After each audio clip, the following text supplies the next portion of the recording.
Welcome to Norse Code, the #1 podcast for your Minnesota Vikings. I am your host and producer. My name is James Pagashnik. Thank you guys so much for listening. And at the other end of the tin cannon string, we have our analyst and co-host. You know him from numerous blogs and podcasts around the internet, most notably from theathletic.com. He is useful human and XFL enthusiast, Arif Hassan. Hey. Hey is all you got. There was so much excitement this weekend. There was so much excitement that Taylor Heineke was shotgunning Bud Light seltzers. Feel it's it. Incredible. Well, I mean, appropriate for St. Louis, right? Home of Anheuser-Busch.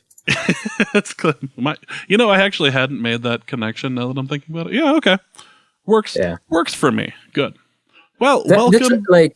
Sorry, I just wanted to bring up. I just think it's so funny how the XFL has shed all of the stuff from when they were basically a WWE product, but they still have the weird locker room invasiveness. It's not this time around.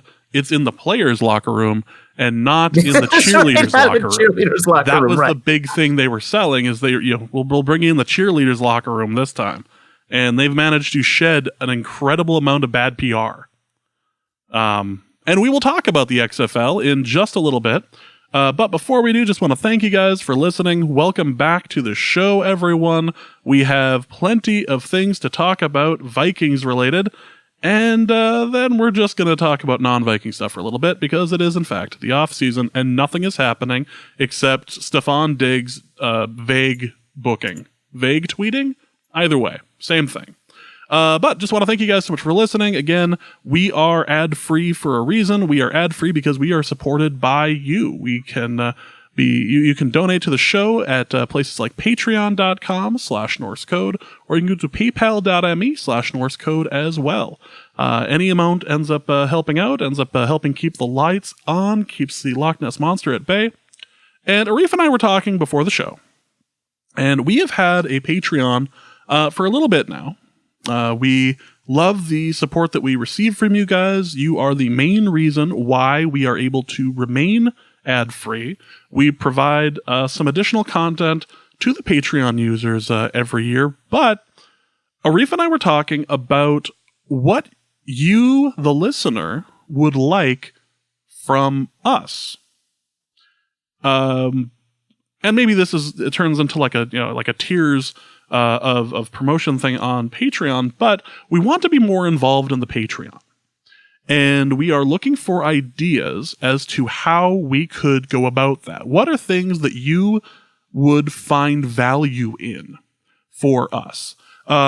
Is it, access to a Discord that we would start, that we would have access to, or you could, send in things there that, that I would post or Arif would post in, that you would be interested in?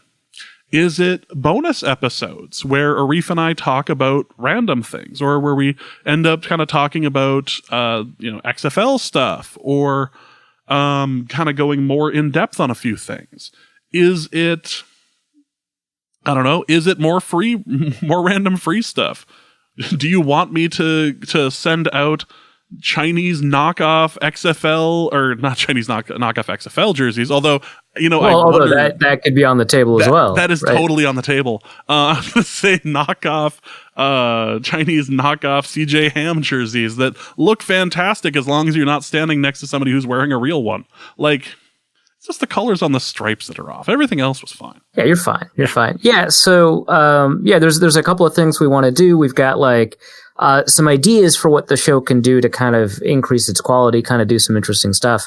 So far you've been able to fund our trips over to Seattle, and that's been really great. And we think we could do maybe a lot more with the show. There's also the possibility, all of the money basically for the Patreon goes back into the show. We put a lot of time into it. And so, being able to even just have some pocket change for the show would be nice too.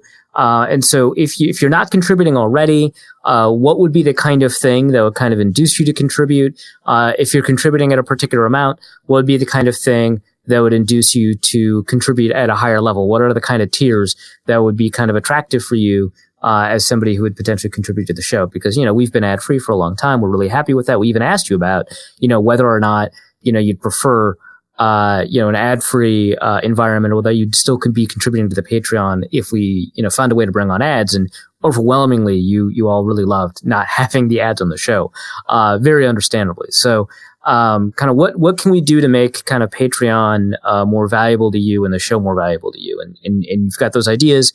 You can email them to us at norsecodepodcast@gmail.com or tweet them to the Norse Code email account at norsecodedn. Just any ideas that you have, because we've been throwing around some, but obviously two people won't have as many ideas as the however many of you there are. Exactly. For our 12 listeners out there, we would appreciate hearing from you guys, and what would be something that you would find value in.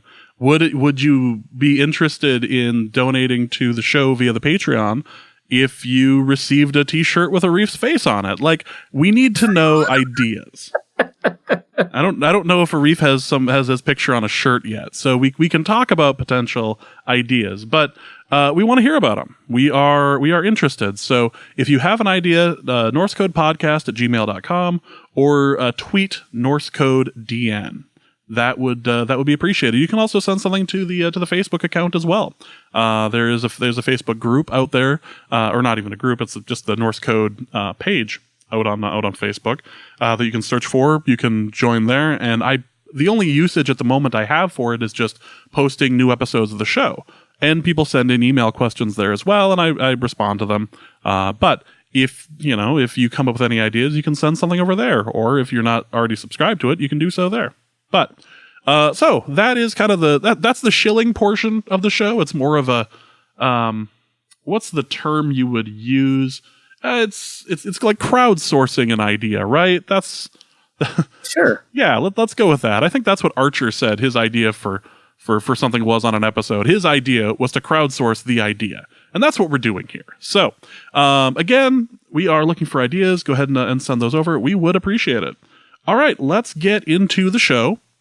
And the only bit of Vikings news lately, other than Dom Capers, which we'll talk about in just a second, is the odd Diggs rumors that seem to be happening this off-season. And he's not making things any easier through his vague booking. I call it vague booking because that's what it was called in 2010. Like when people would just when he was a teenager, and that's what teenagers would do on Facebook. Exactly, just as melodramatic and like open-ended and non-explanational. Like, I wish the stars were out tonight.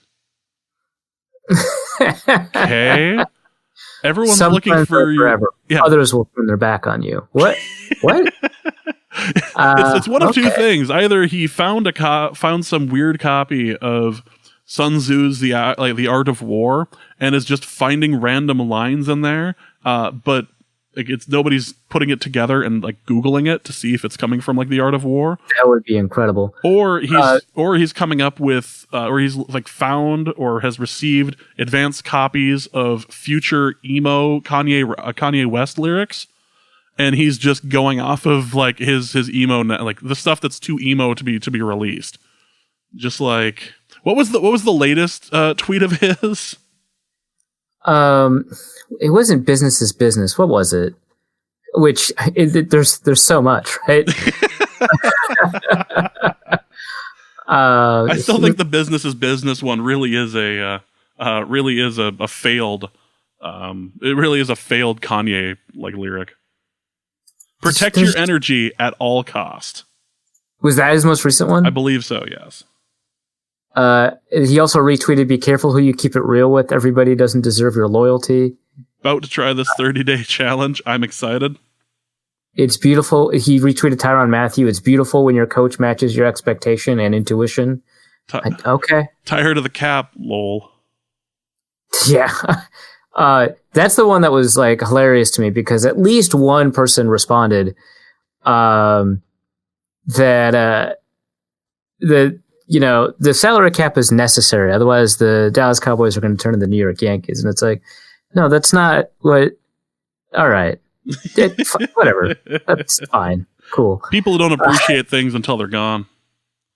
God damn it, Diggs. I hate people that do you wrong, then try to blame the victim. So God's timing, prayer, and then a symbol for a anchor. Oh, okay. Yeah, so that reminds me of CD Carter's, who's currently on Twitter hiatus, but CD Carter 13's summary of position tweets. So quarterback tweet, God is mighty. Running back, you can't outwork me. Tight end, this team is amazing. Wide receiver, the Snakes will be vanquished in the end. And I just retweeted like another version of it, which was love my teammates, God is good from the quarterback. Running back, keep grinding. Tight end, derp. Wide receiver, the enemy speaks kindly and holds a knife. Like, my God. Thing. And then in the replies, they have somebody just screenshotted a bunch of Diggs tweets. Like, it's perfect. Yeah. The only one who seems to not be following that is Michael Thomas, who just wants to sit and complain about the fact that he lost to the 6th seed. Like, that's what you guys get. That's what you guys get. Yeah, you're talking about it on the couch, dude. Like, yeah, right. That was incredible. One of my favorite things about this thread is that someone screenshotted the fact that Chris Carter, his tweet was right below it. The thief comes only to steal and kill and destroy. I have come that they may have life and have it to the full. Yes. I know it's about, but like, amazing, incredible. It's so good. God. Yeah, so the thing that we could mention is that there hasn't been anything terribly credible coming from the organization, as far as we know, that would necessarily mean that Stephon Diggs would end up getting traded out from the Minnesota Vikings. However, there has been some reporting suggesting that there's like a 50-50 chance. Can you kind of explain what that is?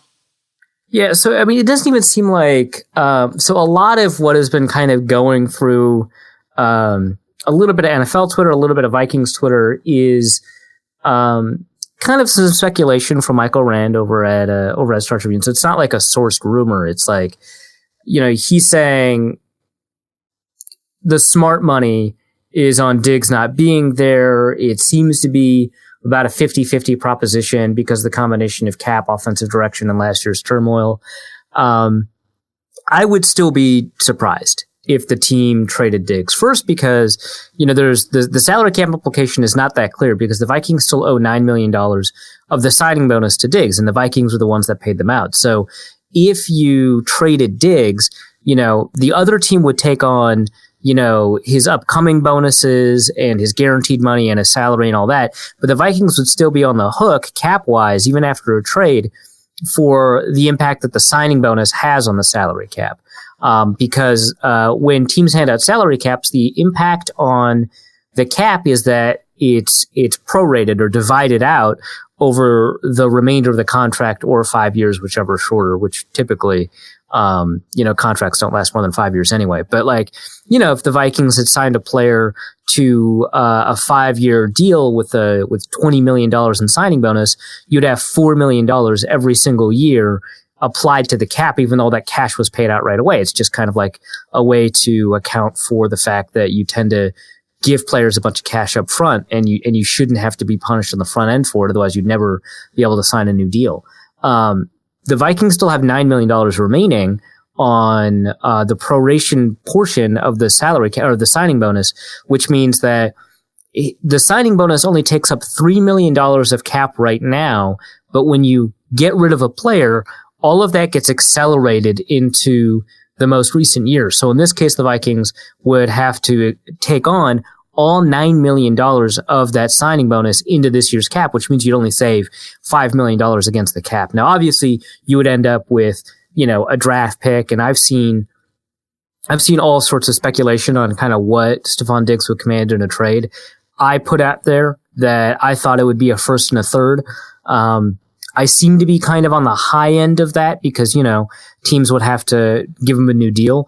But if you take a look at the Odell Beckham trade, I mean, that one's difficult to parse because it's a player trade. You could take a look at the Brandon Cooks trade or the Amari Cooper trade. Those are difficult comparisons because Cooks and Cooper were still on the rookie contract, but the Cowboys, did have to, are now facing the prospect of paying Cooper. They had to give him a 5-year option, and then they now have to figure out how to pay him. And so it's not that different, I don't think. I think, Diggs has proven to be more valuable than Cooper and Cooks were when they were traded. So I would expect his price to be higher, even with the fact that his cap hit is higher. I don't know, but I've seen people, go out the other end and say, a third and a fifth, which the Vikings should absolutely say no. Either way, I just don't see it happening unless you can get up to that crazy high price, which would allow the Vikings to kind of move around in the draft a lot more. Obviously, potentially get a quarterback of the future to groom underneath Kirk Cousins, but also find a replacement for Diggs, which is obviously easier said than done. I don't see it happening. I know there's just been a lot of talk about it, but he's worth it. Like, this is kind of just, you can't construct a team where you've got a core of like 5 or 6 superstars. Basically, every competitive team has something like that. Maybe 3 or 4 superstars if one of them is the quarterback, but you can't construct a team with 5 or 6 superstars and expect them all to have the same kind of attitude and approach in the locker room. Like, you can, say, hey, we can't have, people that, are overly toxic in the locker room and stuff like that, and say, hey, yeah, maybe it makes sense to, despite Terrell Owens' talent, to get rid of him or whatever. But I don't think Diggs is at that level in terms of kind of his impact on the locker room. And I do think that he's got a lot more talent than anything that is kind of his locker room attitude cost. So, yeah, I don't really see a reason to trade Diggs. I don't think there's a ton of teeth on it. I just know that, that part of the Star Tribune article got kind of cropped out and tweeted onto Twitter, as one does on Twitter, I guess. And people started talking about it. I don't see it happening. No, it seems incredibly unlikely, but it's the Minnesota Vikings and odder things have happened, but it really does seem completely out of place for the future. But I could have also said that about a couple of years ago about Dom Capers being brought on. What is he being brought on for? So it doesn't sound like he has like a huge role. So it's not like Gary Kubiak, but on defense. It's more that, and Zimmer kind of described it today in a conference call, it's more that he'll just be kind of an idea person, like kind of the same way Brad Childress was when he was the spread game analyst for Kansas City. There's going to be another person in the room, when they talk about, say, designing a coverage for a particular game, he might pop up and say, what if we did it this way? Particularly with pressure packages, if we're trying to find ways to create pressure, he's going to talk about, he's going to provide his perspective. He's worked with, obviously, a couple of different defenses. He just worked with the Jacksonville defense last season. He obviously has a history with the division, which is going to be super useful, in terms of like providing scouting reports and stuff like that. But I think, what's most interesting is his time with like Dick LeBeau and, kind of working on the zone pressure scheme that Zimmer also kind of likes to use. The key here is that they have fairly similar philosophies about pressure, even if Zimmer has just been much better about being able to convert that philosophy into an actionable defense with talent. And it's kind of like, you think about this, like the Capers defense blitzed a lot less than I think a lot of people think it did. Kind of the same way that the Zimmer defense blitzes a lot less than national media tends to think a Zimmer defense does. They blitz below average. I think Vikings fans have become familiar with that fact, but nationally I think people kind of are surprised because they just kind of see him as an aggressive coach that has the ability to bring pressure, which is true. Capers is kind of the same way. They find ways to send 4 players and create pressure that make it look and feel like a blitz. Now, I think in the kind of coaching community. They're called simulated pressures or simulated blitzes, but it's kind of all the same stuff.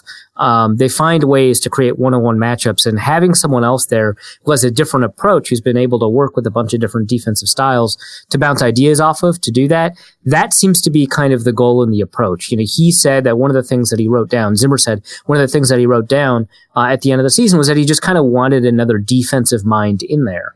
Obviously, he got kind of a little bit more than he asked for because they lost a little bit of defensive talent, but I think they were always planning on letting George Edwards' contract expire.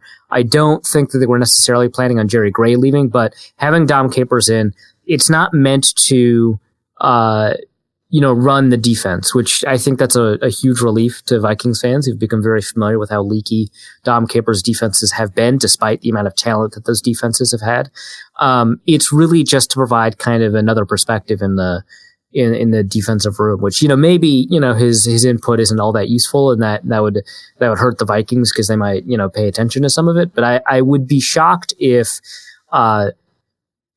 Zimmer kind of heard a piece of bad advice from Capers and decided that because, this is the guy that he brought in, that he better implement it. I'm pretty sure he just kind of wants fresh blood and new ideas, which is kind of a weird way to think about Dom Capers. Has been in the league for a long time, but Zimmer just hasn't had as much kind of exposure defensively to the kind of philosophies that Dom Capers comes from. So that's the role. I think that characterization is much better than kind of my initial worries. Because again, I don't think Vikings fans are super enthused about it, and I think they've got good reason to not be enthused about it. But I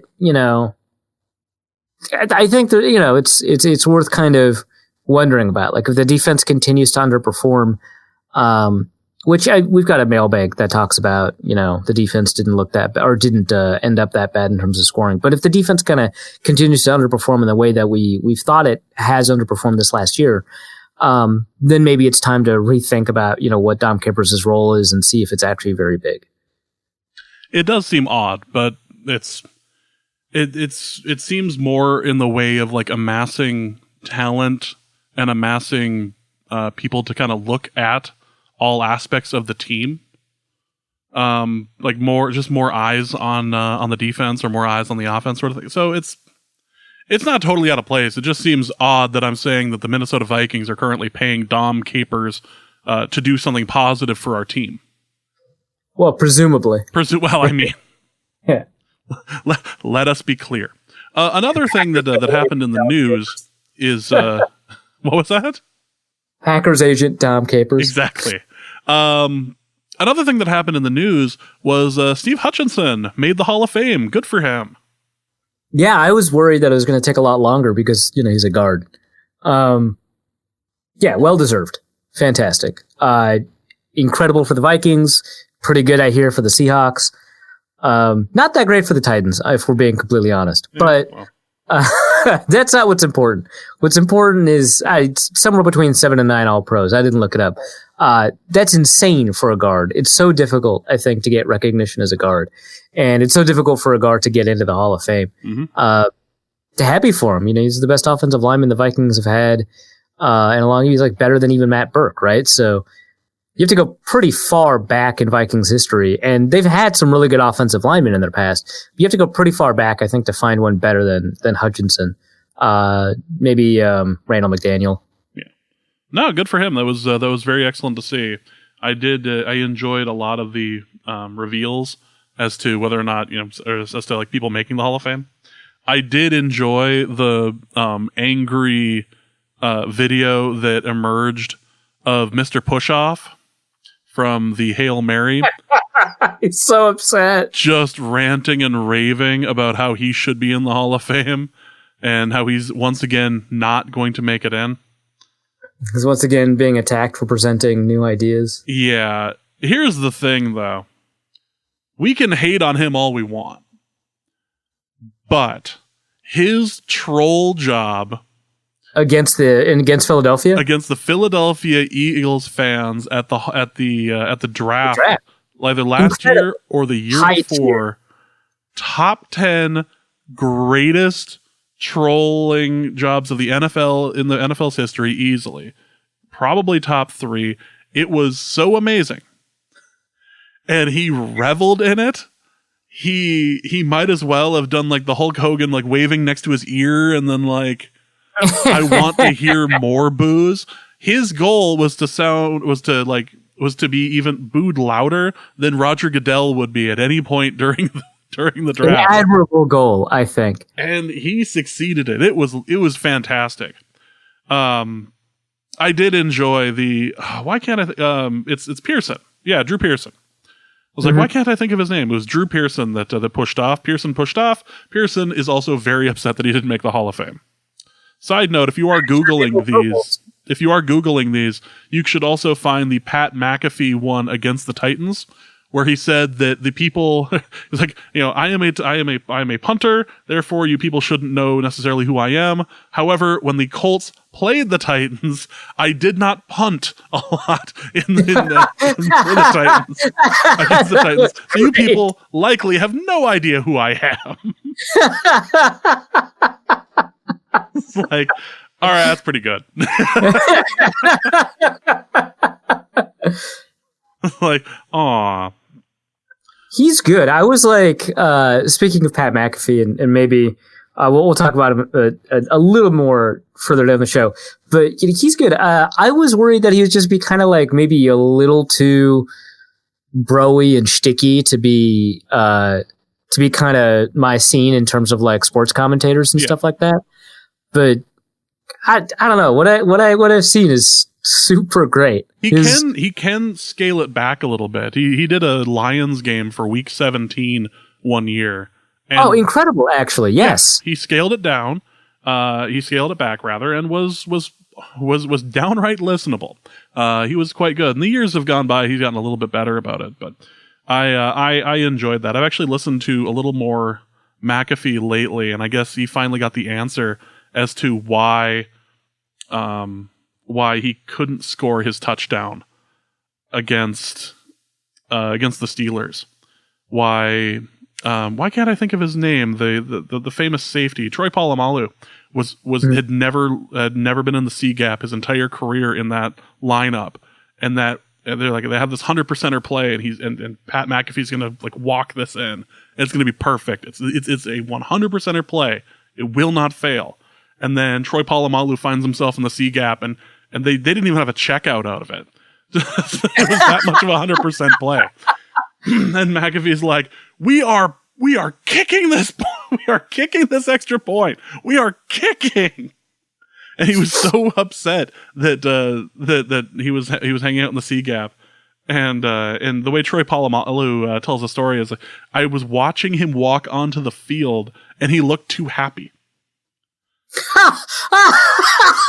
So I knew that I had to change how I was lined up. That's incredible. Oh my God. Oh my God. That is a Hall of Fame player. That is a Hall of Fame adjustment. I mean, obviously you watched it, so you know what his reaction, but if I had heard that, like, a year later, 10 years later, but the first time I heard that, if I was in McAfee's position, I would blow a gasket. Like, yeah, respect to, yeah, I can't believe that. He's like, at the end of the day, you have to reckon with the fact that it's your own fault. Mm-hmm. But like, God, man. He'd been telling that story for years, and somebody finally cornered Polamalu and was like, hey, so Pat McAfee tells the story about how he was lined up in a fake and they were going to be able to score this touchdown guaranteed. And then he couldn't because for the first time in your entire career, you went into the C gap. It's like, oh, yeah, I remember that play. I remember it well. I've heard that story. He looked too happy coming on the sidelines. Just looking at the play now, it's obvious that they were doing it, but at the time, I looked at him. He looked a little too happy the way he was talking to his coach and he was walking out on the field. Like, wow, dude, that's impressive. All right, go you.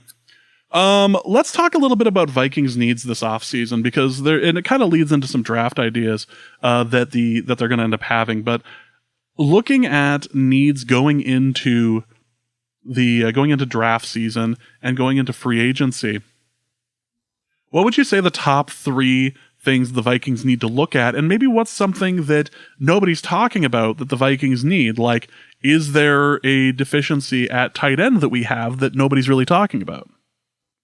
Yeah, well, actually, it's interesting that you bring up tight end because I think that that's kind of worth exploring. But first, let's talk about kind of the primary needs.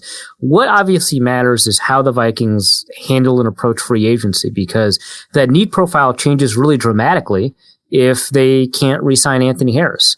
Right? Because, I mean, I don't need to explain further. It's Anthony Harris. He's played at an all-pro level, even if he wasn't necessarily recognized as a Pro Bowler.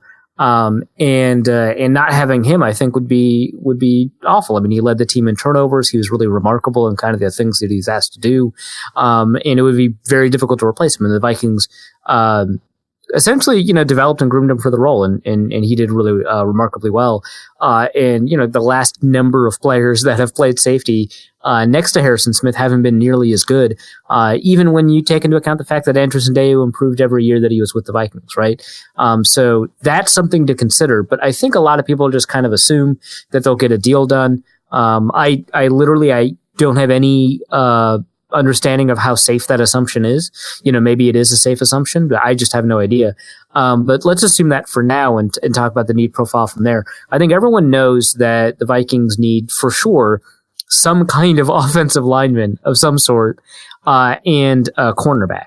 And then after that, we can have discussions about, how important is the 3 technique. What's interesting is that the Vikings, as it stands, have reasonable answers at cornerback to start, even if they get rid of Xavier Rhodes and don't sign Trey Waynes and Mackenzie Alexander.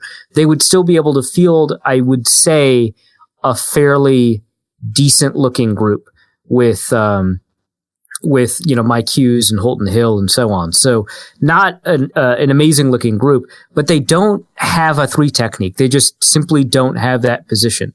They tried kind of generating production from that position with kind of a rotation of these players. Maybe let's see how Julio Johnson does there. How does Armin Watts do there? What about Hercules Mata'afa? What about Jalen Holmes?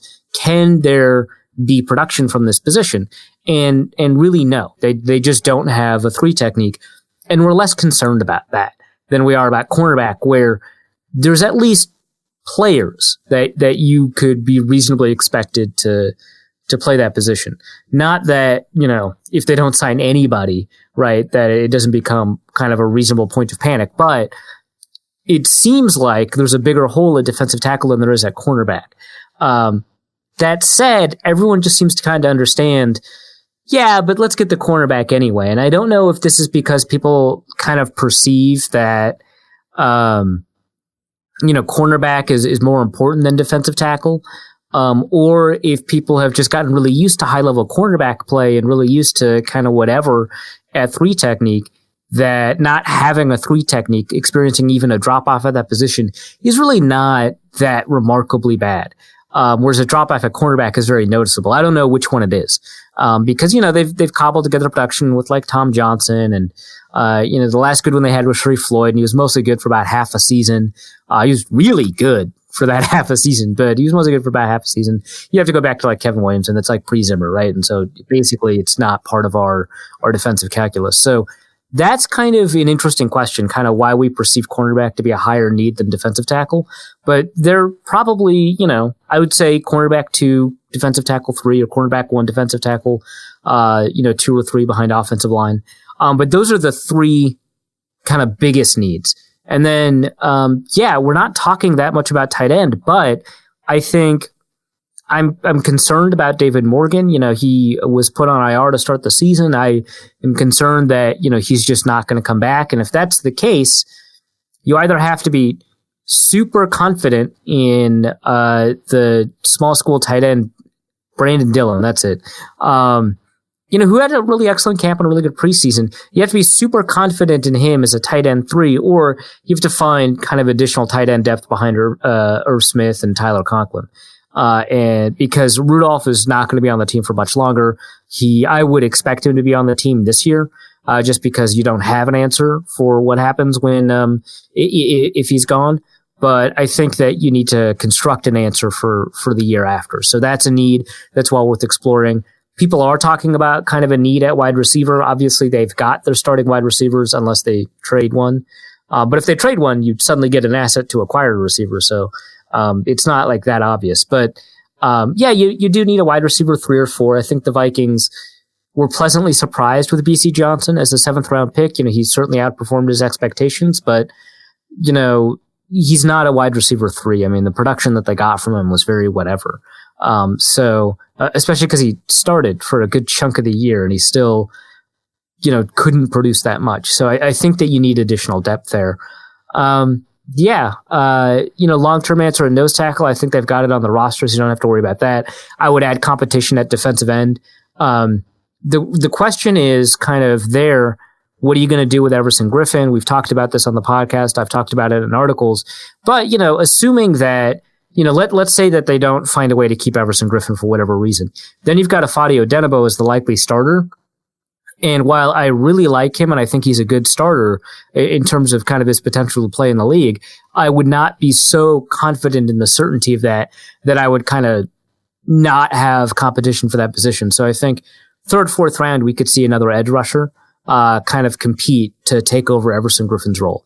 That I think would be pretty important. And I've been calling for that for a while. I've been mocking, last year I tried mocking Max Crosby, John Kaminsky, who went way higher than I thought. So you wouldn't have been an appropriate pick, but, Charles Omenihu, potentially as an edge rusher, or as a defensive tackle. I don't know, but I think the Vikings will be looking at edge rushers, in the draft. So there's a couple of places to look. On the offensive line, the question is, do you draft a tackle and kick Riley Reif inside, or do you draft a guard and don't move Reif around?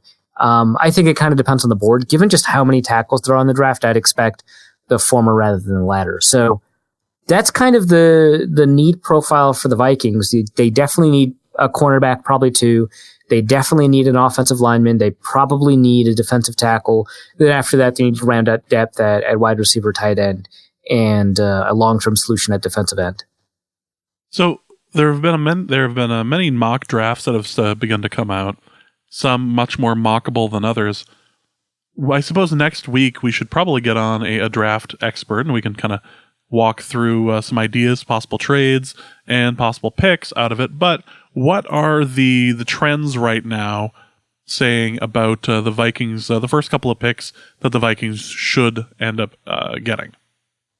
Yeah, so I'm taking a look at Benjamin Robinson's Grinding the Mocks. What he does is he brings in every mock draft that he can find, whether it's fan, expert, whatever, or media, I think is another one. He categorizes them by type if you want. Like you can say, I only want expert mock drafts and see what they have to say. And they look a little bit different than the fan mock drafts. But in total, the mock drafts say that primarily the position that the Vikings target in the first round is cornerback. And so the most popular picks there are Trevon Diggs. That's just like a pairing that kind of just makes sense, I think, for a lot of people. Trevon Diggs' brother, first round talent, super athlete, great returner. The Vikings need a returner, something I didn't bring up.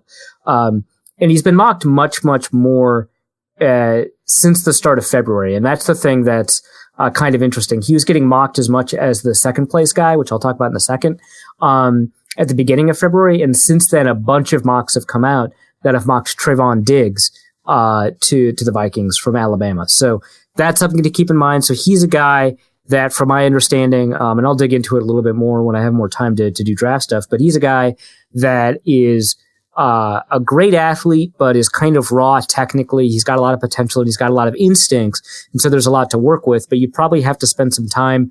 The Vikings traditionally have had to spend time at cornerback. Now they've got a little bit less capability to leave someone on the bench. So that's something to think about. The other guy is CJ Henderson from Florida. Physically, he might match the profile of a Vikings corner, or what we've thought of as a Vikings corner for the past couple of years, a little bit more. He's long. He plays on the outside pretty well. He's also a pretty good athlete. He's somebody to consider. Then Christian Fulton, cornerback from LSU, is the next most commonly mocked cornerback.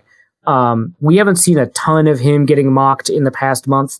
He's in about 5% of mocks. He's 5th overall in terms of the the number of teams that, or the number of people that have mocked him to the Vikings. But, he's somebody to consider too. He played pretty well at LSU. Interestingly, because of LSU's ability to produce defensive backs, he wasn't even the best cornerback on the field.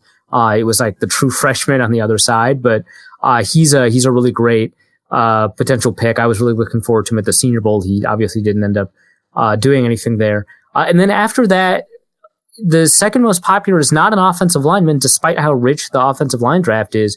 It's a defensive tackle. And the two most common are Javon Kinlaw and Raekwon Davis. And Raekwon Davis, if you had told, people familiar with his body of work, that, he'd be a Viking in 2019, way back in 2018, after the conclusion of that season, I think people would have been really excited and ecstatic about the fit because he was producing at a super high level. He seems to have dropped off in 2019.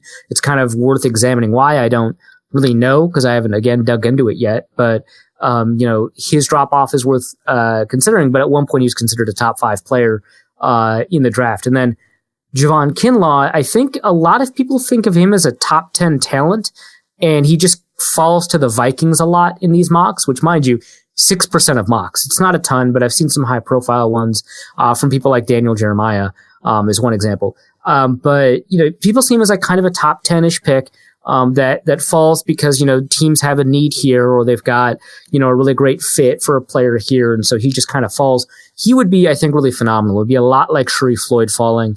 I know that if you pick a defensive tackle, people are going to be concerned because, A, it means that you're not investing in a quarterback in the future. But beyond that, B, you don't have an answer on the offensive line. You don't have an answer at cornerback yet, which, you've got other rounds in the draft, but I understand.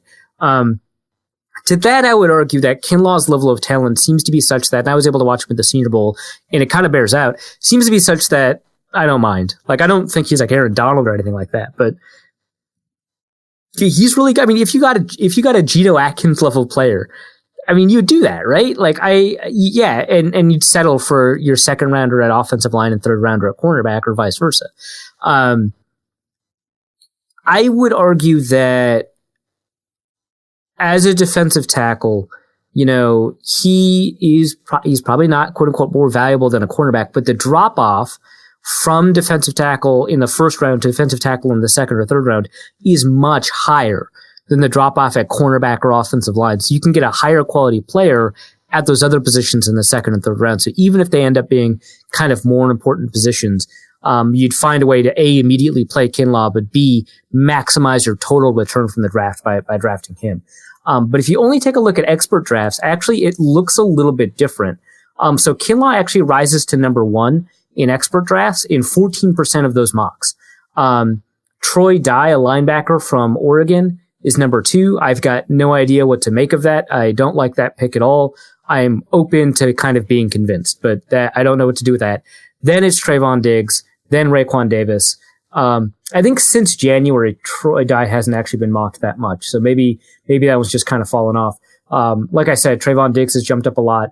Raekwon Davis hasn't been mocked that much by experts. What's really interesting is that since the Senior Bowl, we've seen 2 offensive tackles in the expert section of mock drafts end up at the Vikings. The first one is a Senior Bowl attendee, Josh Jones, who I wrote all kinds of great things about. I think he can play tackle or guard. I think he's a phenomenal fit.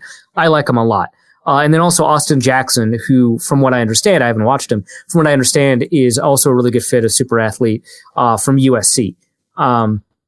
That's kind of what, the quote unquote experts are saying. If you only take a look at media, they're really in love with the cornerback thing. They like CJ Henderson a lot, then Trayvon Diggs. CJ Henderson has been mocked a ton since the beginning of January by media members, to the Vikings. And this includes people like me and people like, I guess Breer doesn't do a mock draft, but it's not people like Daniel Jeremiah or Lance Zierlein who break down film. It's more people who kind of dig around and look at sources and try to understand the shape of the team a little bit more than understand kind of the players. So, that one is overwhelmingly in favor of CJ Henderson. That's like 12% of mocks. And the next one is Trayvon Diggs at 6%. So it depends on how you're parsing out which mock drafts you're looking at.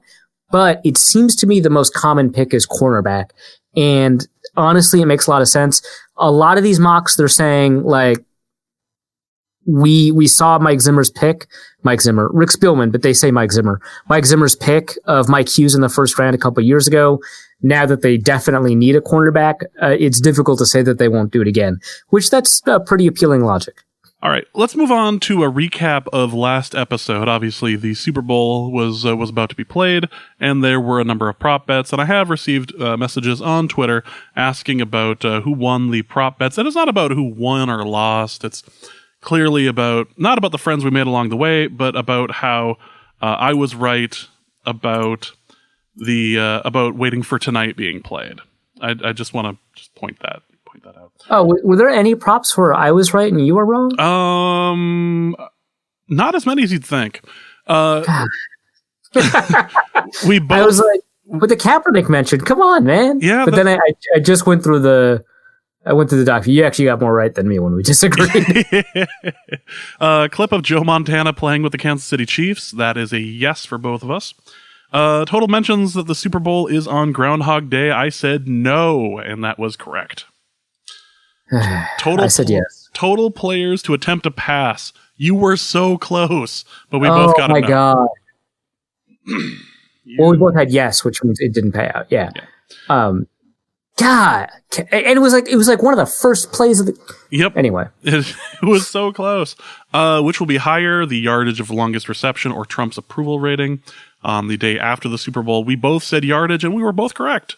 Yeah, on like one of the last plays of the game by 1 yard. Exactly. Incredible. That is the best kind of backdoor cover. Will Jay-Z be shown during the broadcast? We both said no, and we were both wrong. I can't believe that. Yep. Will President Trump sing along to the national anthem? He didn't sing, but he did try to conduct it, apparently, according to videos that have come out of him at his Super Bowl party. So, not the same thing. I just expected him to be there. I mean, he was there for the BCS National Championship game. He wanted... even he thought the ticket prices were a little bit too insane. Will they mention Alex Smith? You said yes, I said no, and I was correct. The sad one is, will they mention Andy Reid's punt, pass, and kick? We both thought that was an absolute that was free money, and it was a no. So the problem here, I think, especially with a lot of these props, is that we're thinking about this, I think, like we thought, and I mentioned this on the Zone Coverage podcast, we think of this like a Monday Night Football broadcast where all of these things would absolutely come up, right? Yep. And that's just not how they run a Super Bowl broadcast. There's just too much to do. They don't have as much time for this kind of stuff to have clips of Alex Smith ready and Andy Reid punt, pass, and kick. Like, I'm sure they have the clips ready, but it's just not part of the top of the programming. There's just like Super Bowl-y stuff to talk about. That kind of malarkey works with Booger McFarland, but not the Super Bowl. Scoring drive will take less time than the anthem. Barely, but yes. Oh my gosh. The fact that occurred at like the end of the fourth quarter too. Yep. Like we hit the Trump polling one and the anthem length one at the very end of the game. Yeah, that was pretty great. Over under on J-Lo wardrobe changes. You took the over and that was correct. Whether or not Waiting for Tonight was played, I said yes and I was correct. I didn't. Okay, well, I already explained my reasoning. As soon as the green light came up on the screen when she was attempting to pole dance, as soon as that happened, I grabbed my phone and immediately tweeted out. He's like, "There's one song that's going to mean." So the one song that actually surprised me was "This Time for Africa." Like, we made fun of it like before the show on the Super Bowl one. Why would you play that at the Super Bowl? Shakira has like a pretty long list of singles to choose from. The one about like the 2010 World Cup or whatever? What? Why? Well, I mean, she was dressed up like her character in Zootopia. So like anything was possible at that point. I can't believe that, man. I would have bet so much money that she wouldn't have. I'm glad I didn't, but I would have bet so much money that she wouldn't have played that song. Like, yep. What the hell, man? And also Kaepernick mention at the Super Bowl, I said yes, you said no, and it was in fact no. The important thing here is that both times I disagreed with Luke Braun, I was right. Well, I mean... That makes you, transitively by you, that makes you super right. So don't worry about it. But the key here is that I'm better than the other. Are we using the same math? Are we using the same math where we're able to figure out that your like average age in the 90s was 7? Like, is that the math that you're using on this? I will continue to bring. It favors you. I don't know why this bothers you. It seems to be. I will continue to bring that episode and that quote up till the day I die. Am I wrong? My average age was 7. I was 7 in the 90s. That's all I have to say. Back in the 90s, Arif was... All right. Let's talk about the XFL, because the XFL surprised a lot of people this last weekend. I know that I can count myself amongst the surprise, because it was in fact watchable football, and there were a few things that made it different, a few things that made it interesting. And the first thing that happened was one of them. It was the kickoff, and I don't know if I would ever want to see an XFL style kickoff in the NFL, but it did make it did feel refreshing. It did feel different, and not just for like different sake, and it kind of sucked you in immediately. Like, this is something a little different. Yeah. I enjoyed it a lot. I was a little less surprised, but that's maybe just because I was rooting for it to succeed so much that I just projected its success onto my expectations. Yeah, I willed it into being. I'm really glad that the Battlehawks Renegades game was the last one instead of the first one, because that game was close and it was good, but it just wasn't as exciting, I would say, as the Saturday slate of games. Those 2 Saturday games were both very exciting. Really great production, definitely felt professional. I will say this, on the Sunday games, as soon as I heard Kurt Menefee on the broadcast, I was like, okay, this is pretty legit. Like, it was Kurt Menefee. It was like, this is professional football. Let's talk. Like, I don't know. It is instantly credible, I think, is the phrase that, what was his name? I forget, it's one of my colleagues at The Athletic wrote about, why he thinks the XFL will be a success, or at least 12 takeaways from the XFL. I'll link it in the show notes, because, my XFL takeaways are all about like who played well or something boring like that. And his was about like the product and stuff. But one of the things he brought up was that Kurt Menefee brought instant credibility. And I thought just in general, the broadcast quality was really high. They recognized that it was a league that you're supposed to have maybe a little bit more fun with. So, they played around with kind of different kind of graphics, and they had, the Vegas over-unders and the betting lines on them, at least on Saturday. On Sunday, they were a little less consistent about having them on the graphics, but they still showed them at times and referenced the spread and stuff like that.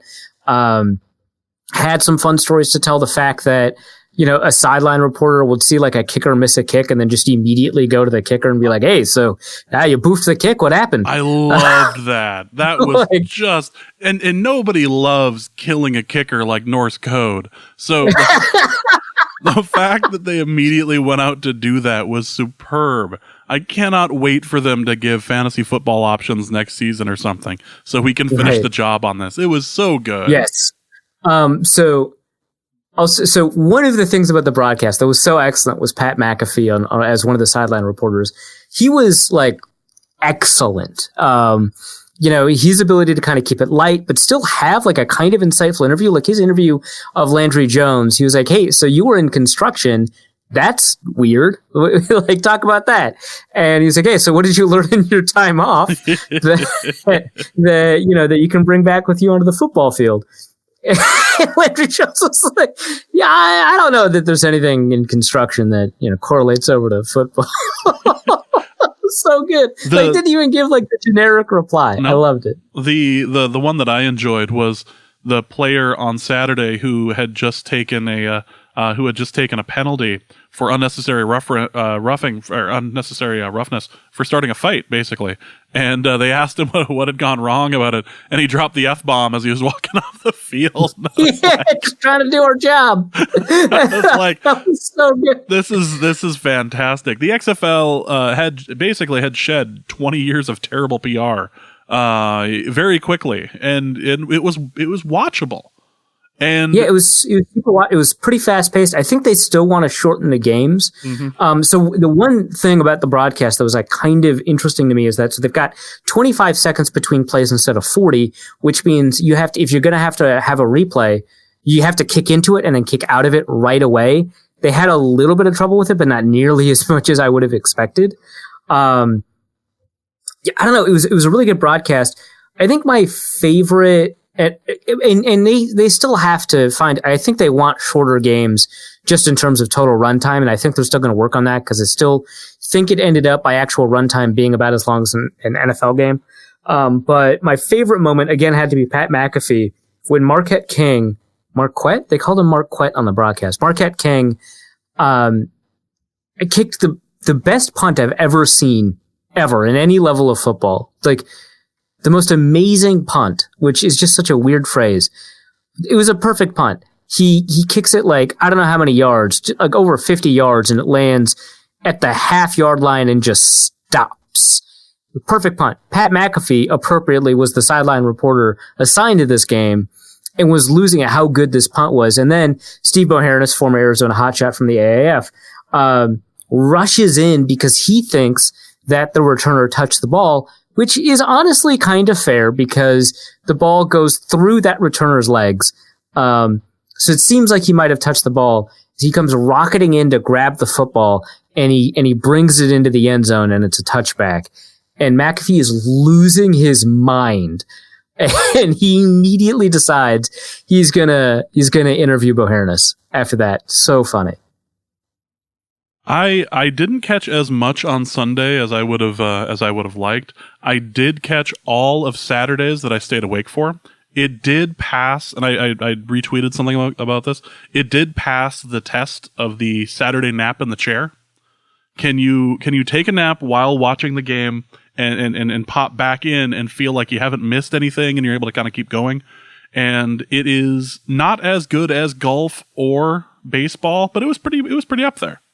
That was a fine. The nappability level of the XFL was high. I made it through a quarter-ish of the second. Like, I watched all the first game, and then I made it through a quarter-ish of the second one and fell asleep for like 20, 30 minutes.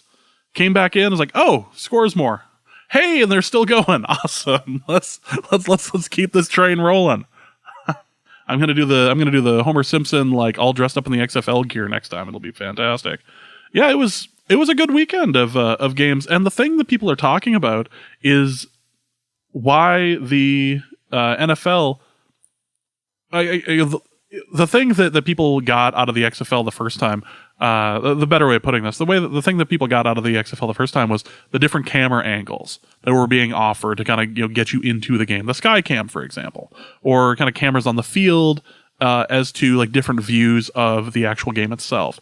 So that was what happened the first time around for the XFL. The second time, now people are kind of questioning more about why there can't be more transparency in reviews and in the calling of penalties itself on the field. Which, the AAF dabbled in this a little bit, but this was really cool to listen to and watch. Yeah, I thought so. We have a mailbag question that's like, hey, what's one thing you'd bring from the XFL to the NFL? And my first thought was the kickoff, but I really think it's the transparent review process. I really like being able to see them talk over kind of what the process is. The fact that they've got they're all very methodical. I really like it because they evaluate every part of the call in parts by priority. So, they've got a very clear process like, okay, we have to determine, if this was an incomplete or if it was a fumble. 1, 2, 3, let's see what it is. What was the call in the field? Okay. Oh God, it's close. And actually that like human moment, oh God, it's close. That was so great, I think. It was on one of the rulings. And then, okay, well, now we have to determine whether or not, he scored coming in on the fumble return. Let's take a look at that. And they go through the rules in a way that they're applying it in real time. So it's so much easier, actually, I think, to learn to watch them do it about the rules, that they don't seem like arcane. when like, Mike Pereira, who I think actually does a really good job of this, but Mike Pereira or Dean Blandino explain kind of what the officials are attempting to do, it's not the same as watching the officials just do it and talk out their reasoning out loud, even though they're not trying to explain it to a lay audience like Pereira or Blandino do. And so it just makes you feel better about the whole process and kind of why they come to the conclusions that they do. And I would just love the NFL to do that. The biggest problem with that is because so many reviews happen in New York, which I don't know why you have to do that. To have like one person do like all these reviews, you just like don't just have someone in each stadium. It's like you're the NFL. It's not going to cost you that much. But they rented the apartment building. Like we got the IKEA furniture. We have to use the space. Yeah, I would love for that to be adopted. So I thought that was a kind of a great continuation on that innovation. Yeah. No, I liked it. I thought it was kind of cool. I thought it was different. And, it's interesting. People expected pretty good numbers for the first week. And for the most part, there were. The real question is going to be, what the drop off is going to be in 3 or 4 weeks to see what it's going to end up being. And I don't know. I enjoyed the product. I will likely end up catching some, if not all of this weekend's games, depending on what I end up doing. But I mean, it was good. I think the playability or the watchability of like how good the playing was surprising, and it felt like to me, and you can kind of respond to this. It felt to me like while the defense was certainly lacking a fair amount, it seemed like the defense fell off a cliff sometime around the third quarter, going from between like the third and the fourth for most of the teams. Whether that was, and I was trying to figure out if that had anything to do with the shorter play clock or the shorter halftime or some other part that I'm missing, but it definitely did seem like the scores increased drastically in the third quarter. That's interesting. I should probably take a look at that. Intuitively, my first thought is, while those both can explain that sort of thing, my first thought is that it might actually just be more chance because I'm remembering, and maybe it's just because I remember Aaron Murray boofing it for Tampa Bay, but Aaron Murray was doing all right in the first half offensively before turnover in the red zone and stuff like that. And the New York defense, the New York Guardians, they were giving up many, many more yards in the first half than they were in the second half. They were just making up for it with turnovers. And then in the second half, their defense was really good. And the same, I think, was probably true for the St. Louis Battlehawks, whose defense might have been better in the second half than the first, but that could just be kind of anecdotal stuff. I mean, 2 teams out of like 8, right? So we need much more in the way of a sample size to kind of analyze this. That would be like fascinating if a shorter clock or a shorter halftime or both contributed to a defensive fall off in the second half. Because there was some poor defense being played, and there was a lot of just in absolute inability to wrap somebody up on a tackle. It's almost like it and again, it would need more analyzation, but it at that point, it almost felt like there were more former pros on offense than there were on defense. Like that, this was kind of like the talent level that you were going to end up finding, and if it was designed that way, then great. But it had a different appearance. Defense is clearly not as much of a thing in the XFL, but the big plays that were happening were quite impressive. I liked the opening touchdown for the second game on Saturday. Just the absolute bomb. Yeah. Oh my gosh. And the fact that they started, and like what's great is that like these offenses are really mostly designed to be super explosive, and we've been able to kind of see the fruits of that. I'm pretty excited. This is good stuff. I don't know. Yeah, it's certainly different, and I'm looking forward to taking a look at it again this weekend. Well, let's go to the mailbag. We've got a couple questions here that should be interesting. The first question is from a fellow named James, who says, Arif has mentioned that some of his critique of Stefanski was that he didn't have plans C, D, or E. What could be something that Kubiak could implement when outside zone and play actions stop working? I'm thinking maybe RPO. So actually, RPO I think is a really good example of one. I think the Vikings should implement it. There's kind of more drawbacks to RPO than I think a lot of people think. It seems to be kind of a cheat code right now, but for the most part, I mean, the Vikings not employing it on a consistent basis is not like a problem, but like annoying, because I think that could be kind of a plan C.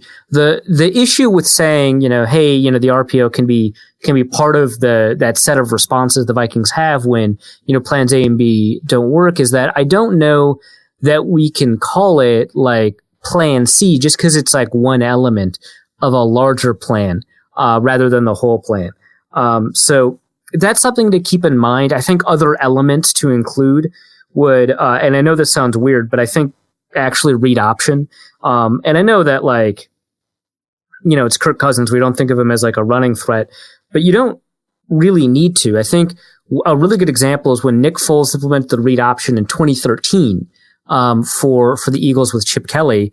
He got a decent amount of yardage on the ground. The key to that implementation with Cousins is not that you're going to get a bunch of yards on the ground. You're going to get some 10-yard chunks, and that's going to be great. But it's rather that you're going to make the defensive end kind of reconsider what they're doing, right? So if the defensive end is always crashing on the quarterback on these wide zone plays, or if the defensive end's always crashing on the quarterback on naked bootlegs and stuff like that, and it's taking away your play action game, then you should be able to attack the backside defensive end with like some sort of counter off of like a read option or something like that. Or you can just implement kind of just more shotgun running or pistol running in general. I mean, the Vikings didn't do a ton of that. And I know Cousins is much better under center than he is in shotgun, but I think a lot of that just might have to do with the fact that he runs play action under center a lot more than he does in shotgun. Like, I don't know if you get rid of play action, if that still holds true. I actually think it probably does, but I would like to see that kind of split, parsed out like that, because if it's not, then we can implement some more interesting play action concepts out of shotgun that look a lot like, kind of what Kansas City does. So that's another element to include. This is like kind of the thing where it's like much easier for me to say, this is my criticism. The solution is just kind of difficult to come up with because I'm not like, an offensive coordinator. And so, it's much easier to criticize than it is to kind of come up with what the answer is. But it is kind of their job to have a kind of a plan C, and a lot of offenses do have a plan C and a plan D when those things don't work out, and the Vikings don't. I don't necessarily know entirely what that plan C looks like. I could see it involving elements of read option, elements of RPO. But I honestly, maybe, more jet motion and stuff like that.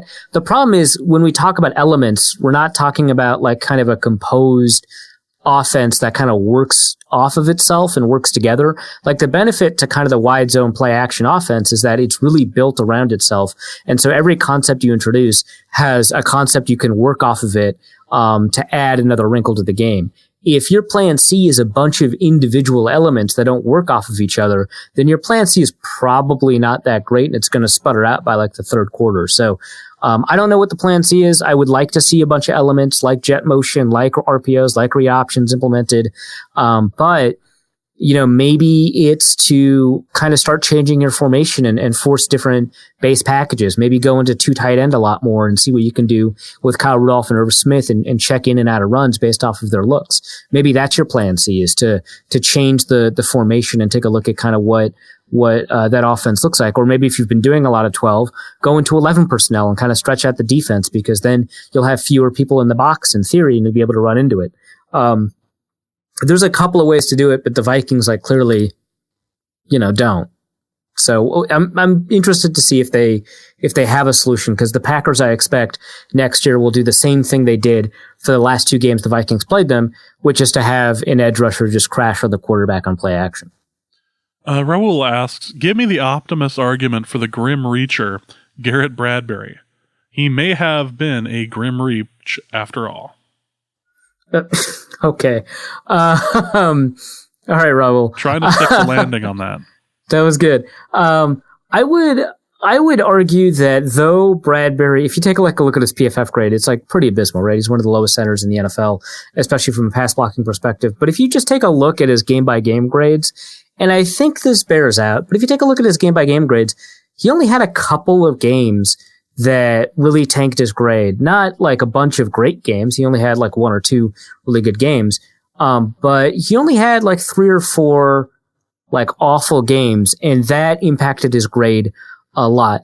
You also have to kind of remember that these grades are weighted in particular ways that I don't always love. Like I like the PFF raw grades, like the +1, -1, a lot more than I like the Madden rating style grades that they have out of 100, because they give us kind of, here's what his grade was in pass protection out of 100.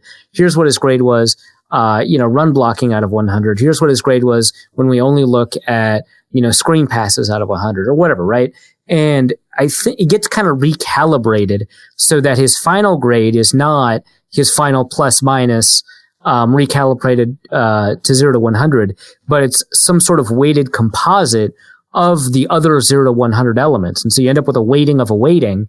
And so that's why Bradbury has such an abysmal grade against the Atlanta Falcons in week 1, even though he played mostly all right, because they had 11 dropbacks and he gave up the sack on one of them, which is a bad rate to give up sacks, 1 in every 11. That's terrible. That's the worst rate in the league. It's also like it's a sample of 11. So like, who cares?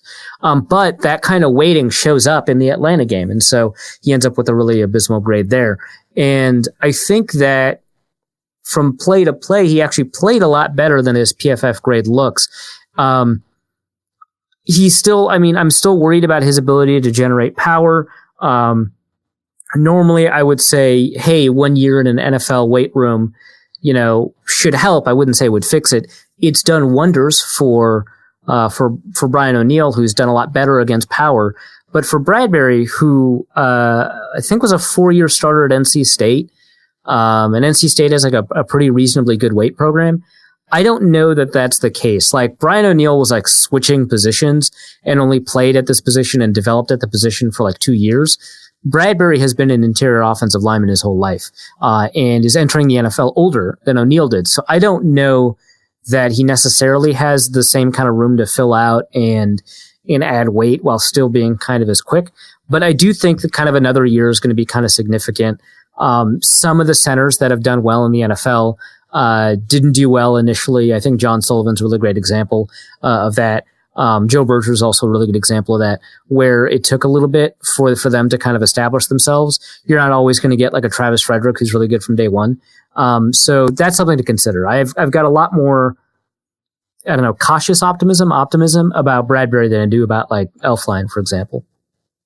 Raul also asks, is there evidence to suggest players at certain positions should be extended over others? Example, defensive ends have more stable long-term production than corners. Yes, but you'd be kind of surprised at kind of what those conclusions point towards. Again, going back to Pro Football Focus and the studies they've done on kind of what matters. So they've determined, and I've said this like so many times, that coverage matters more than pass rush. It matters so much more than pass rush. But they've also found that coverage from year to year is significantly more unstable than pass rush is. Knowing how someone does in coverage 1 year tells us less about how they'll do in coverage the next year than knowing how someone does as a pass rusher 1 year and how much it tells us about how much they'll produce as a pass rusher the next year. You've just got so much more stability year to year. And so if you've got a good pass rusher, extending them makes a lot of sense because you've got a reasonable amount of certainty that they'll continue to be a good pass rusher. Whereas you've got a good coverage corner, and Tre'Davious White's a really great example. I think he's a really phenomenal player, but thus far his best years has been his rookie year. He hasn't been as good since. He's been good, but he hasn't been nearly as good, and I don't think he's been as valuable as a lot of people are suggesting. Obviously Xavier Rhodes is a really good example of somebody who had this phenomenal season in 2017 and then, dropped off in 2018 and then dropped off even more in 2019. Even so they include that range of uncertainty in their calculations in terms of who should you extend or what should you draft. And even so, they have concluded that despite that, coverage is just so much more important than pass rush in determining outcomes that you would still take that increase in uncertainty in coverage in order to, in general, improve your odds of winning the next year. So you'd still rather give the large money extension to the cornerback rather than the defensive end, even though you could be more confident about that defensive end's level of production, because even with that level of certainty, the drop off to a replacement level corner and what they're likely to do, is more significant than the drop off to a replacement level defensive end. So, there has been work and there's been some studies done, especially by PFF, on kind of what positions are more stable from year to year, but it still does not change kind of the overall conclusions, at least from a math perspective, who you should extend, at least within that dyad. I would imagine that if comparing other positions, the answers change. Like, for example, I think the difference between the top tight end in the league, and I don't think PFF necessarily agrees, but this is what I think. I think the difference between the top tight end in the league and the average tight end is so much more enormous. Now, mind you, the top tight end has been Gronkowski for a long time, and now it's George Kittle, which it just seems like kind of, honestly, a seamless transition in terms of impact of the top tight end in the league. But the top tight end in the league is worth so much more than an average tight end. That drop-off is enormous. But, the stability at tight end is just not that high. One could argue that stability difference is just so much more that you'd rather extend like your slot receiver, who, they're more important than tight ends generally from a receiving perspective. And, maybe they've got more stability, but, if you're deciding between the top slot receiver and the top tight end, maybe you want to take the top tight end. I don't know. So I think at other positions, if you're comparing stability versus impact, you'll end up with different answers. But in the unique situation between a cornerback and a pass rusher, the cornerback still comes out ahead after taking into account stability. So long answer to that question, but I don't know. It's kind of a fascinating subject that I've talked a lot about on this podcast. Duke's Code is apparently moving on to their offseason and is asking, I trust Dom Capers' hire is simply an organizational move that won't carry significant schematic impact. But could this create a reverse nexus of bad cornerback energy that turns Rhodes' career around? Capers turns talent into trash, but could he turn trash into talent? This is remarkable. So the bad juju from the Dom Capers hire, just the bad mojo that he brings, interacts with kind of just the general malaise surrounding the Vikings cornerback situation. And like matter meeting antimatter, like creates an explosion, but like in a good way this time. That's exciting. Yeah, sure. I like it. I like this universe that we could potentially find ourselves in. The multiverse is awesome. Josh says the Vikings had a top 5 scoring D without pass rush from a 3 technique, using defensive line to create a wall for linebackers to work behind. With Steffens / Watts type of talent easier to acquire, would it make more sense to add / spend high on an athletic linebacker to add to Barr and Kendricks? I don't think it makes sense, honestly. It's a nickel league. I mean, we're not in base anymore. So, in nickel, you'll always have your 3 technique. In nickel, you'll almost never, I shouldn't say almost never, you'll barely have your third linebacker. While I agree that it is easier to acquire that kind of talent, particularly with Andre Patterson, still in the building, the Vikings have demonstrated that it is not magically easy, that they still have to invest some level of capital to find a 3 technique. I think defensive tackles are much more valuable than linebackers in terms of their impact. I think that the fact that this defensive tackle would be on the field, not obviously for every snap because defensive linemen rotate, but on the field for many, many more snaps than a third linebacker would make him just that much more valuable. So I don't think it would make sense to spend high or to add another athletic linebacker. I would still, because you're losing Kentrell Brothers this year, and I'm not super familiar with Ben Gideon's kind of injury situation, but I would still want to grab an athletic linebacker. But to me, that's still kind of a 5th, 6th, 7th round proposition. Have them compete with like a Cameron Smith or whatever. But or sign like someone like Kevin Pierre-Louis, who is I would imagine cheap in free agency. But I would not maybe re-sign Rashard Cliat when he's done with the XFL. But I would not spend high on that position, because they're likely to be able to roster kind of both of them for Kendricks and Barr for quite some time. And so you're just not going to get that person on the field that often. Luke Braun asks, are my Wildcats the Dan Snyder team of the XFL? And if so, what can I do about this? Well, you're going to have to buy that XFL team if you want to resolve this problem. Clearly. Yeah, I don't know. Like, there's like, so context, after one game, the Wildcats decided to fire the defensive coordinator, which, okay. But they actually, there's a lot. Their number one pick in the front 7. So the XFL had a number of drafts. So the first draft was skill players. So they could only draft skill players. They had a blind lottery for quarterbacks. So they all submitted bids for quarterbacks, and they were randomly assigned from those bids. And then skill players who could draft, a quarterback, wide receiver, tight end, or running back. So a skill players draft. They had an offensive line draft. They had a front 7 draft for defensive linemen, and they had a secondary draft, a specialist draft, and then an all-around draft to round things out. So in the front 7 draft, their first round pick, Anthony Johnson, they released him. They drafted Rashad Ross, I think, in the second round of their skill draft, and I think they traded him. They just fired their defensive coordinator. I think they bid for Luis Perez in the quarterback portion of the quarterback assignment, and they traded him. They are a mess. It doesn't matter because it's the XFL, but yeah, that team might just be the Washington team. I love the fact that the Washington team is good this year. I love. Yeah, right. They've got a better team than their NFL counterpart. I love that so much. The people of Washington, D.C. can finally have a team for football they can cheer for. They are appealing directly to the people who love football in the area and hate Dan Snyder. And it turns out that is a very, very lucrative market.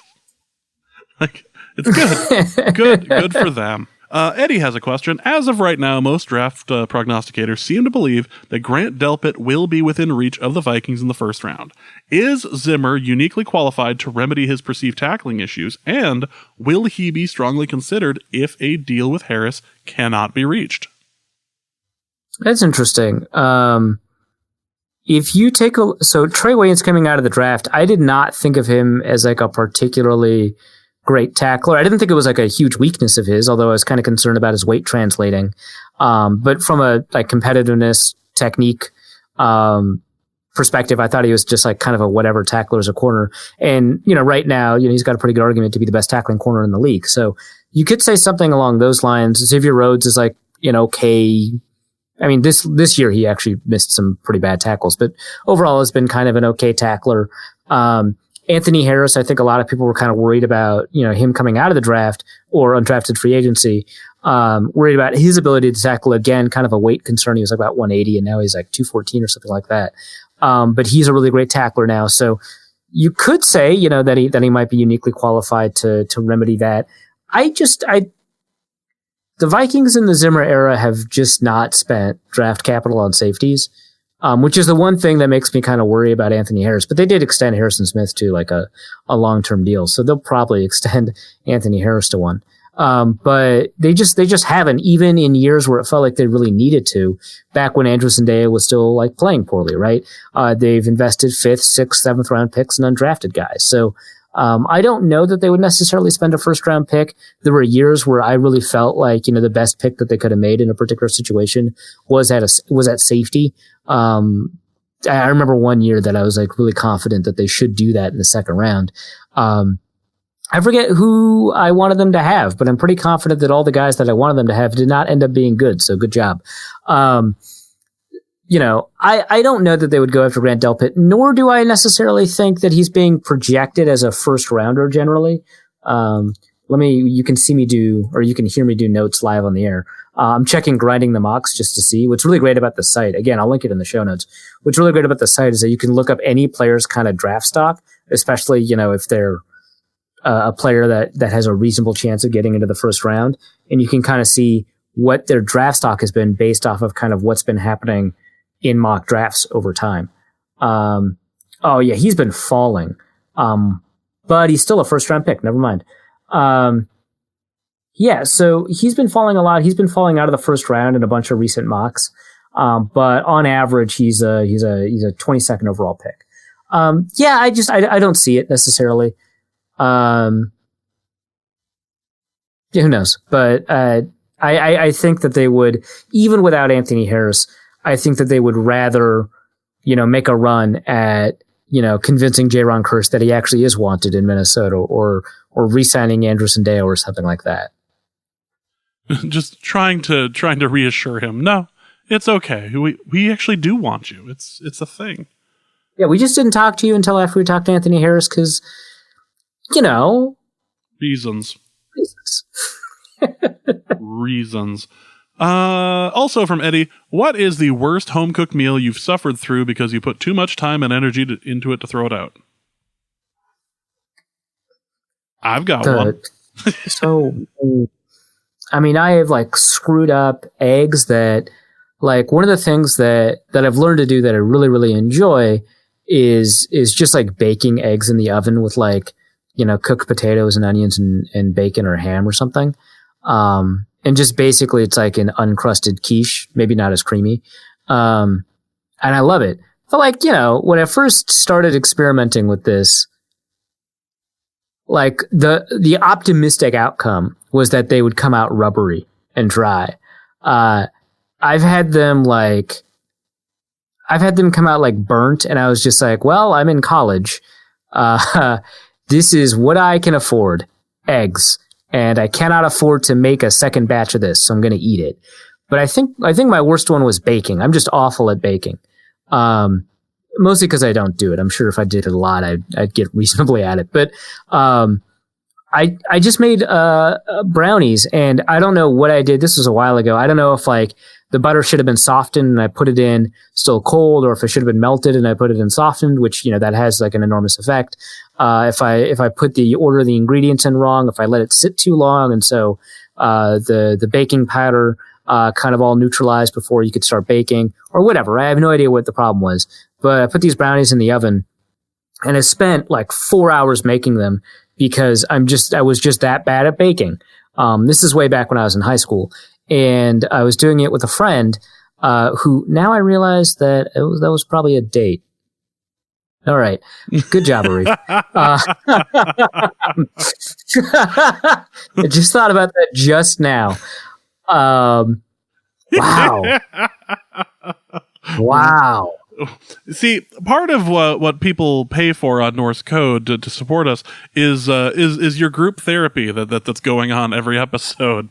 I was just wow, I was an idiot. That's not I'm working through some stuff right now. That was a date. That was repressed memories. Yeah, right. That was probably a date. I didn't realize it. Next we'll go over the ex-girlfriend of mine who cheated on me and only loved me for my super long hair in high school. And so when I found out about it, I cut it. And it was that'll show her. That's next episode. That's incredible. Oh my God. But yeah, the brownies just wouldn't set. We just kept baking them and kept testing them with a toothpick or whatever. And they just wouldn't set. It was liquidy the whole time. So it was baking an hour longer than the recipe called for. It was still liquidy. And so we were well, fine, whatever, we'll eat it. And we just spent so much time and we were in high school, so much money, right? Pouring into this like a homemade brownie thing. I skipped dinner to eat this, and I nearly threw up. Like, just had to, and it was still like, it wasn't like liquidy, but it was like too moist to be called a baked good. It was just falling apart. It was like crumbs loosely held together by a glutinous gel. Well, it's because you had the mixture of your weed butter all wrong. Oh, classic mistake. That had everything to do with it. You put too much in the pan, and then it managed to spill out because it's trying to expand, and ended up on the oven, and you still had to explain to your mother later why there was a big black spot in the oven. It's tragic. That's what that was, right? Right. I know the first day I got my smoker, I was all about like, oh, I'm gonna do some beer can chicken because I've always wanted to do beer can chicken. I've never had an opportunity to do it. I really want to try it. And I wasn't paying attention to the way that I was doing it. I wasn't paying attention to the temperature as much as I should have, and I definitely put too much wood on it. And I was out there for a couple of hours, just letting it smoke. I was enjoying the process. I'm like, yeah, this is cool. Oh, it's dipping a little bit more. I need to go in, and I missed like 3 steps in the process because I was following a website I shouldn't have, and I brought it in the house. I was like, oh, I can't eat the skin. Well, off to a good start. And so I take the skin off like you would like a green or a red pepper that you put on like the range or something to blacken up. So I'm like peeling the skin off there, and it's like, oh, no, the insides were just beyond terrible.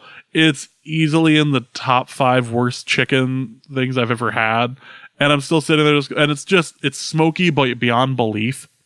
Like it hurt to bite into. I might as well have been eating a tree at that point. Like, for the taste of wood smoke and for the texture, it was so unbelievably dry. I was like, oh God. Well, I have to have another bite because I was out there for 4 hours. So I was like, I remember trying it, and then I threw it away. And then my wife came into she wasn't my wife then, but she came into the kitchen and was like, what smells really good? It's like, the only thing about that is how good it smells. Everything else about it just is the devil. That was the worst chicken. I have failed. I need to revisit this in like a week. So I can. The thing about that is that you've literally set the chicken on top of a pot of liquid, and it still like dried itself out. It did. I managed, and there was still liquid in it when I took it off of the chicken. So like I managed to like ignore all science and destroy that chicken. It's designed so that it won't, so it steams it, so it won't dry out. And I said, screw that. I know way better than this. This will be great. Ugh. Don from Ohio asks, which XFL player will Vikings fans swoon over and eventually get upset about for not signing him?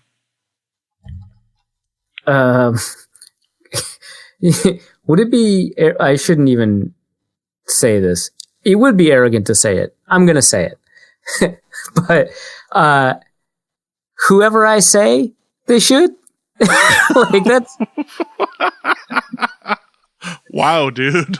I just feel like there's not a ton of people creating XFL narratives. That's all I'm saying.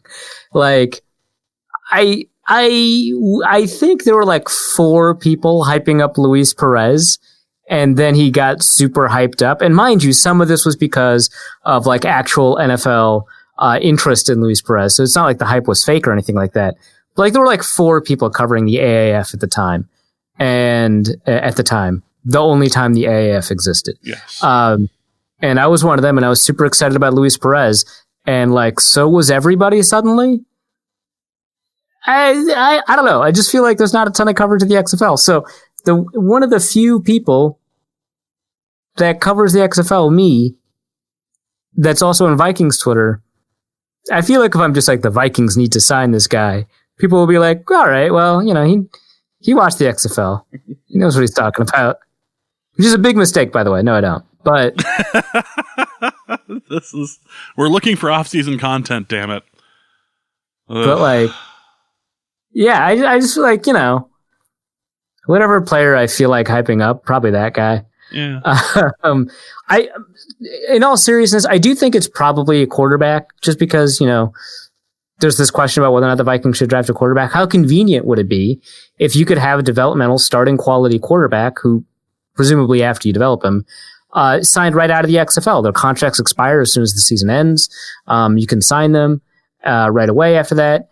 And how cool would it be to have like PJ Walker, who was basically, I'm not going to say ignored, but fell throughout the draft process. I think he went undrafted because he's like 5'11" or whatever. But it turns out, he's really great at making magic from the pocket. Or Jordan Ta'amu, who a bunch of draft nicks were actually really high on. He went in the 4th round, and for whatever reason it didn't work out. But he's killing. He's like the most efficient quarterback on a per play basis in the XFL.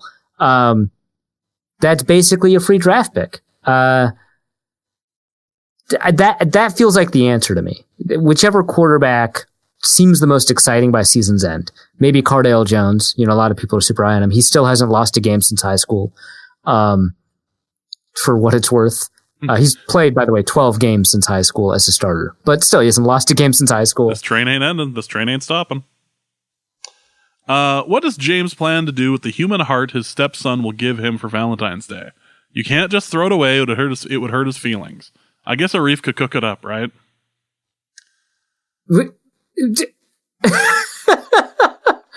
I don't know anything about Arif eating people, for the record. I don't want to be roped into your cannibalistic family rituals. It's not a family ritual if it's just one person. That it doesn't work like that. That's not a family tradition.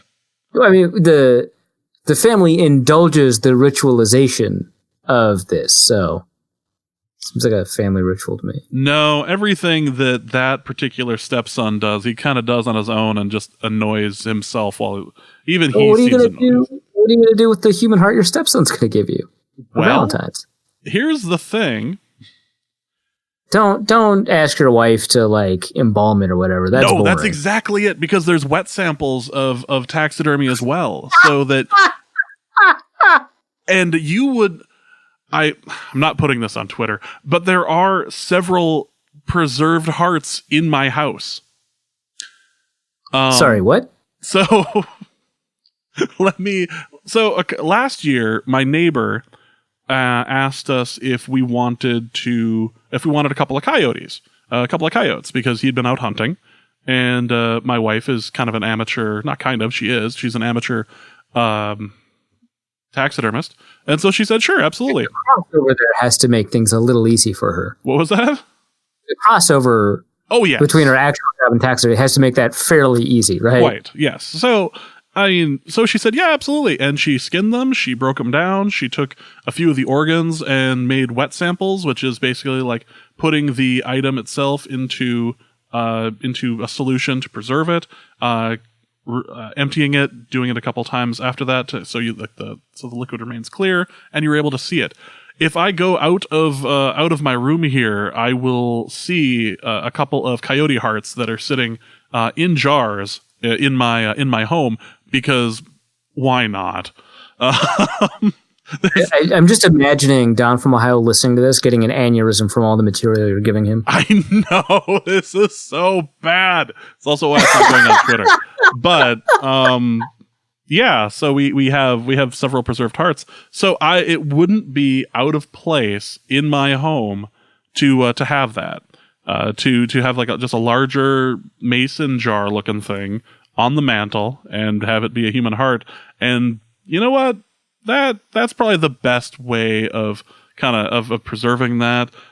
I wonder what sort of evidence could be gathered by the police if they were to look at something like that and actually determine if that was somebody else's heart, or like, how did you acquire it? Is it fake? Is it real?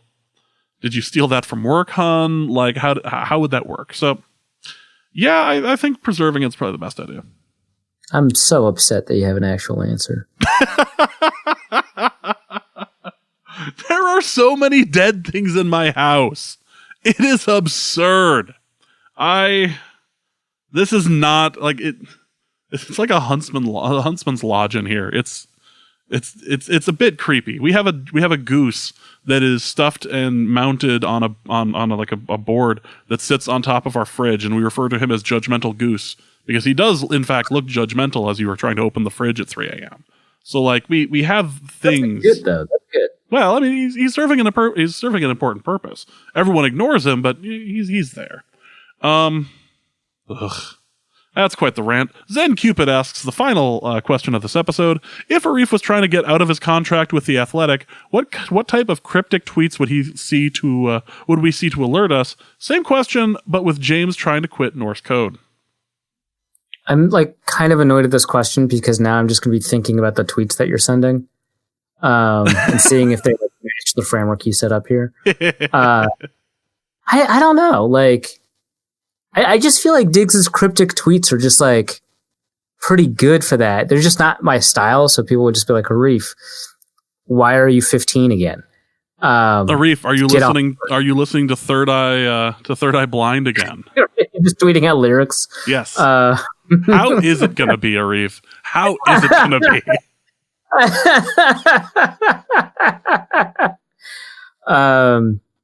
So those lyrics can get like super dark, and I'm not just talking about. Everyone knows that Semi-Charmed Life is about like meth, but like most of those songs are pretty dark. They'd be pretty good for like vague tweets.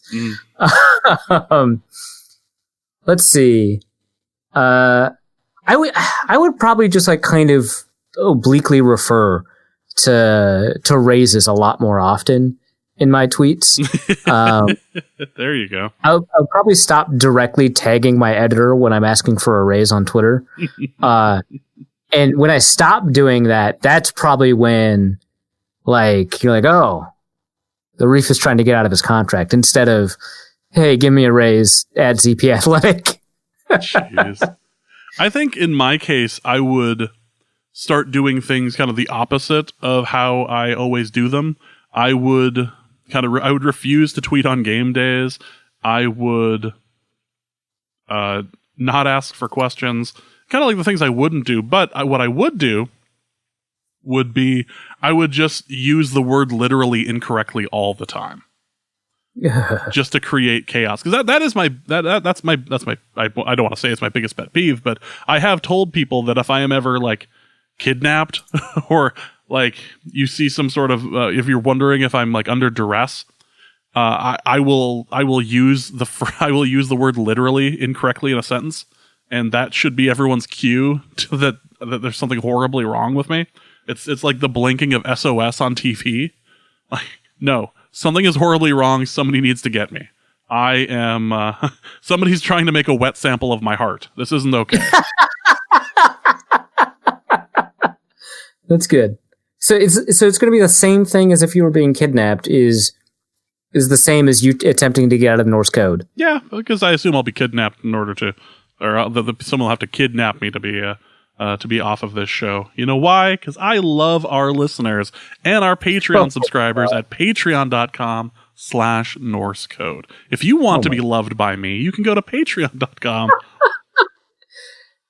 Yeah, let's end with that. Arif, what do you have to plug? I've got my rundown of the XFL players who stood out. I'll link that. Right now, Chad Graff and I are working on a series of positional preview of the offseason, position by position. We've got quarterbacks up. We've got running backs up. We'll be talking about the challenges at wide receiver and tight ends next. And then just so on down the line. So yeah, that's over at The Athletic. Still doing zone coverage stuff. So I'll be recording them tomorrow. If you listen to this podcast, you probably like that one. Yeah. I don't know. Yeah. Go team. All right, that is going to be it for this episode of Norse Code. Again, thank you guys so much for listening. If you do have any ideas for the Patreon, please send them our way at norsecodepodcast@gmail.com, or you can go to the Norse Code Twitter account at norsecodedn as well, or the Facebook page. For Arif, my name is James. Thank you guys so much for listening, and please remember that revenge is a dish best served funky as hell. And we will see you soon. Norse Code is the largest and only division of Norse Code LLC. You can find Norse Code on the Daily Norseman, SB Nation's Vikings blog at dailynorseman.com. You can also find it on iTunes, Stitcher, Google Play Music Podcasts, Spotify, or wherever fine podcasts are aggregated. Our Vikings blogger extraordinaire and generally useful human is Arif Hassan, and he can be found on Twitter at Arif Hassan NFL. I am your producer and co-host, and my name is James Pagashnik. You can find me at the show's official Twitter feed at norsecodepodcast. If you'd like to donate a few bucks to the show, you can make your one-time donation at paypal.me/norsecode, or a recurring monthly contribution can be made by visiting patreon.com/norsecode. Any questions or comments that won't fit in a tweet can also be sent to norsecodepodcast@gmail.com. On behalf of the Norse Code staff, we thank you so much for listening. Our formula is this. We go out, we hit people in the mouth. I can't believe I actually had an answer for the heart thing. Like, that's wrong to me.